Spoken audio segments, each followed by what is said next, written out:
한국의 대표적인 종합식품 기업 아워홈. 겉보기엔 그냥 평범한 대기업 같지만 그 속을 들여다보면요. 정말 한 편의 드라마가 펼쳐집니다. 왕자를 둘러싼 치열한 전쟁, 그 속에서 터져나온 놀라운 실족, 그리고 무려 1조 5천억 원짜리 빅딜까지. 자, 지금부터 이 드라마 같은 이야기 한번 제대로 파헤쳐 볼까요? 이야기는 이 하나의 거대한 질문에서 시작됩니다. 아니, 어떻게 한 가족의 쓰라린 경영권 다툼이 1조 5천억 원이라는 천문학적인 금액의 매각으로 이어질 수 있었을까요? 더 놀라운 건 그 전쟁의 한복판에서 회사는 역사상 최고의 실적을 올리고 있었다는 점입니다. 정말 미스테리하죠? 이 모든 복잡한 상황을 이해하려면요, 시간을 좀 거슬러 올라가 봐야 합니다. 모든 건 한 사람, 바로 창업주의 위대한 꿈에서 시작됐거든요. 그가 회사를 세운 아주 숭고한 비전이 있었습니다. 아엄 처음부터 이렇게 큰 회사는 아니었어요. 원래는 LG라는 거대 제국의 아주 작은 일부였죠. 하지만 창업주인 고 구자학 회장은 이 회사를 향한 훨씬 더 큰 그림을 그리고 있었습니다.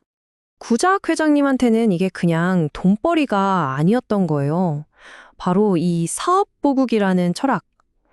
음식을 통해서 국민 건강에 이바지하고 사업으로 나라에 보답하겠다. 이런 엄청난 사명감이 있었던 거죠. 이분의 헌신이 어느 정도였냐면요. 보통 은퇴하고도 남을 나이, 70살에 직접 전국을 돌아다니셨다는 거예요. 왜? 최첨단 물류망을 깔기 위해서.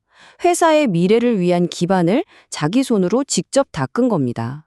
정말 대단하죠? 그는 당시엔 정말 파격적인 투자를 합니다. 남들이 안 하던 거요. 업계 최초로 식품연구원을 떡하니 세우고 거기서 레시피를 무려 15,000개나 만들어내요. 그리고 전국의 생산, 물류 인프라를 쫙 깔아버립니다. 바로 이 두 가지가 지금의 아워홈을 만든 독보적인 무기가 된 겁니다. 하지만 이 위대한 비전을 제시했던 창업주가 2021년 91살의 나이로 경영에서 물러나면서 그가 평생 일군 왕국은 그야말로 피 튀기는 왕좌의 게임 속으로 빠져듭니다. 이 경영권 다툼 진짜 막장 드라마 저리 가라예요. 처음엔 세 자매가 힘을 합쳐서 오빠를 몰아내요. 그리고 막내 동생을 CEO로 앉히죠. 그런데 이번엔 맏언니가 오빠랑 손을 잡고 그 CEO가 된 동생을 내쫓아 버립니다. 동맹과 배신이 그냥 막 뒤엉키는 거죠. 정말 아이러니한 게 뭐냐면요. 막내 동생을 CEO로 만들었던 바로 그 자매 연합이 깨진 이유가 결국 돈 문제였다는 겁니다. 배당금이 너무 적다고 맏언니가 등을 돌려버린 거죠. 결국 자기가 쫓아냈던 오빠랑 손잡고 동생을 끌어내린 거예요. 자, 이렇게 내부에서 난리가 났으면 당연히 회사 실적은 곤두박질 쳤을 거라고 생각하시겠죠? 그런데요, 지금부터가 이 이야기의 진짜 하이라이트입니다. 정말 놀라실 거예요. 이게 바로 아워홈 스토리의 핵심적인 역설이에요.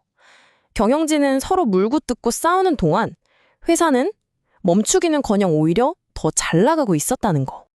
보세요. 가족 싸움이 최고조에 달했던 2024년에 매출이 얼마였는지 아세요? 미려 2조 2,400억 원. 사상 최대 실적입니다. 정말 혼돈 속에서 꽃을 피운 거죠. 그러니까 쫓겨난 구지은 대표 체제에서 코로나 때 적자까지 봤던 회사가 완전히 반전을 이뤄낸 거예요. 특히 식자재 유통이랑 해외 사업이 엄청나게 성장하면서 이 기록적인 성공을 이끌었습니다. 이 끝없는 가족 싸움, 결국 회사를 벼랑 끝으로 몰고 갔죠. 새롭게 경영권을 쥔 맏언니도 더는 안 되겠다고 생각한 거예요. 이 지긋지긋한 싸움을 끝내기 위해서 외부에서 구원투수를 찾기로 합니다.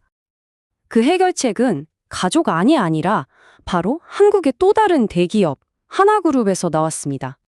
하나호텔앤리조트가 아워홈의 가치를 자그마치 1조 5천억 원으로 평가했고요. 약 8,700억 원을 들여서 지분 58.6%, 그러니까 경영권을 완전히 가져오는 빅딜에 성공합니다. 한화 입장에선 이게 정말 여러 가지를 노린 신의 한 수였어요.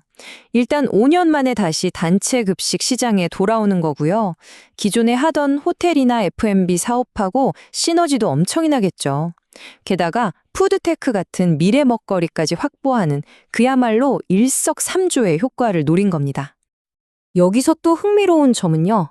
이 인수를 하나그룹 오너 3세가 직접 진두지휘했다는 거예요. 새로운 세대의 등장을 알리는 신호탄 같은 거죠.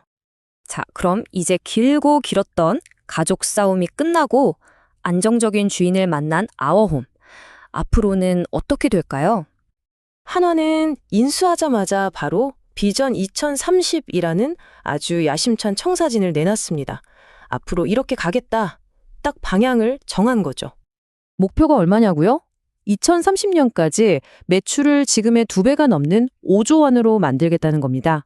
이건 뭐 시장을 완전히 장악하겠다는 선전포고나 다름없죠. 결국 모든 이야기는 처음으로 돌아오네요.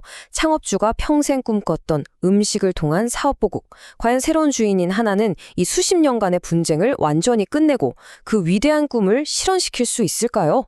이제부터가 진짜 시작일지도 모릅니다.